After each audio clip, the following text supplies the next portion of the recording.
गुजरात जीतवा पर point table है अदल बदल पुणी बदली गला संपूर्ण रूपे पॉइंट टेबल देखा गले जी थी 6 नंबर सी गला द्वितीय नंबर कहीं गत काली राजस्थान को एक तरफा देखा गले 77 हर गुजरात टाइटन्स और यही विजय सह पॉइंट टेबल प्ले ऑफ देखा गले टॉप 4 रही द्वितीय स्थान में उत्तीर्ण होती।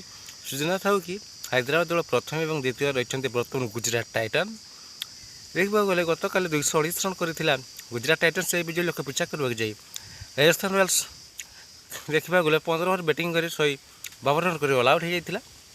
बंशी सूर्यवंशी 38 और 36 रन करते रवींद्र जाडेजा व्यतीत अन्य बैटर मैंने खाली बॉल खाई पेविलियन को फेरी जाते।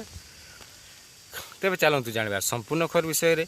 सुमान गिल 84 और 55 रन करते साई सुदर्शन अन्य बैटर मैंने खाई बॉल खाई पेविलियन को फेरी जाते। यार जवाब 4 विकेट हराई 229 रन कर गुजरात टाइटन्स से विजय लक्ष्य पिछा करवाक जाए सूर्यवंशी गोटे 2 ओवर बेलू 26 3 ओवर बेलू 40 और यापर विकेट पतन घटी गोटे पर गोटे विकेट हराई पेविलियन को फेरी जाते।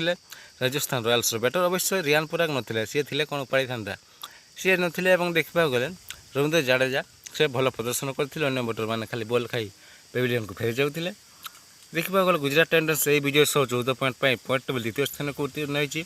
चलित वर्ष प्रथम थर पर टॉप 4 रे पाद दे सारी मत तो लगे सेमिफाइनाल खेल अन्य जो मैंने प्रथम जीतते से शेष आड़ को चलीजे मत तो सेमती लगुच। तो आप कमेंट कहतु जीटी कौन सॉरी से हाँ जीटी गुजरात टाइटन्स कौन प्ले ऑफ खेल कमेंट निश्चय लिखते भिडियो भल लगे लाइक करूँ भिडियो देखते धन्यवाद।